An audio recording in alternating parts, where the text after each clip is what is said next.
What's going on, everybody? Josh Engleman for Awesemo.com, and I am back with my NBA DFS contenders on DraftKings for Sunday, May 1st. And be sure to hit that like button, subscribe to the channel, and hit the notification bell so you know when everything goes live. Follow me on Twitter at Josh Engleman. Let me know in the comment section who your favorite plays are. And finally, shout out to No House Advantage for being the sponsor of this video. If you use the promo code Awesemo when you sign up, you will get $25 on your first deposit. And we're rounding out the bottom of my top 10. Robert Williams, Marcus Smart, Derek White, Steph Curry, and Jaren Jackson on the outside looking in. Who will be my favorites? My top 5 plays for today? Time to find out.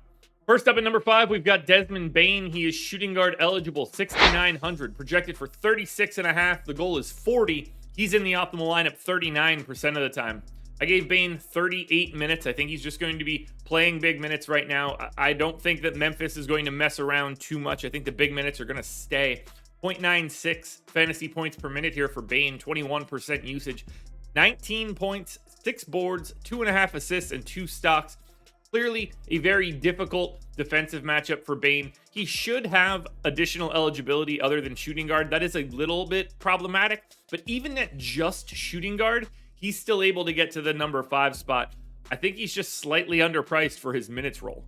At number 4, we go to Boston for Jaylen Brown. Shooting guard, small forward eligible, so you also get him at guard, forward, and utility. 7,900, projected for 45. The goal is 46. He's in the optimal lineup 43% of the time. Gave Jaylen Brown 38 minutes, 1.18 fantasy points per minute here, 30% usage, 26 real points, 7 boards, almost 4 assists, and a stock and a half in a pace-up spot against Milwaukee, and in a matchup that isn't as bad as it would have been if Chris Middleton was still there. I think they're going to have some success offensively that they wouldn't have necessarily expected to have. Things are just going to be a little bit more open. And the fact that you can put Jaylen Brown in 5 of the 8 roster positions makes things a lot easier. At number 3, we go to Dillon Brooks, also shooting guard, small forward eligible, 5,800, projected for 32.5. The goal is 33.5, and he's in the optimal lineup 46% of the time. I gave Brooks 34 minutes. There's some upside there, but I assume foul trouble keeps him out of the true upper echelons of playing time.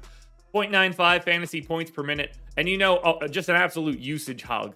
19 points on 27% usage. 4 boards, 3 assists, a stock and a half. Look, again, this is just positionality, price, and minutes. Shooting guard, small forward, guard forward utility, sub 6K for 34 minutes and high usage. Dillon Brooks is the guy, once again, that really makes things work no matter what sort of style of lineup that you're building. We're back to Boston at number 2 for Jayson Tatum. Small forward, power forward eligible, 9,400. Projected for 53. The goal is 55. He's in the optimal lineup 49% of the time.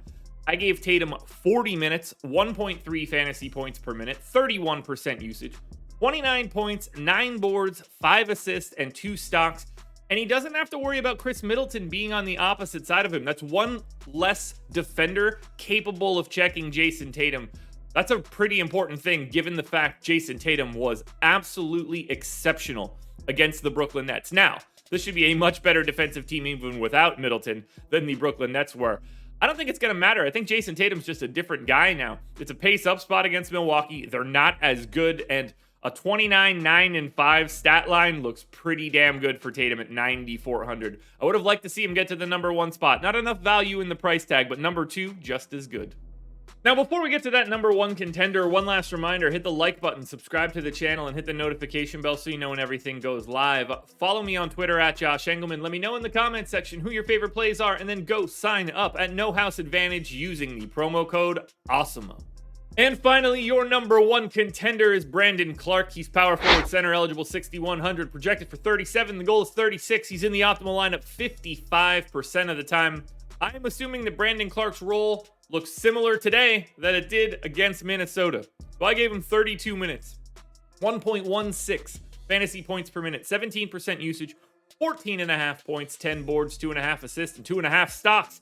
Now, it's a tough spot against Golden State, but I think they're going to need Brandon Clarke's skill set a little bit more than they need the Steven Adams type skill set. Maybe it ends up going a little bit more to Tillman, but it really doesn't matter here. Even if you are pessimistic about Brandon Clarke and you want to take him to 26 minutes or 28 minutes, he's still on this list and he's probably in the 5th range. So I think that he could play even more than 32 minutes if this game breaks correctly, if Jaren Jackson gets into more foul trouble, if things just aren't working. You also get power forward center eligibility, which is massive. This one's pretty easy to me. Brandon Clarke is your number 1 contender for today.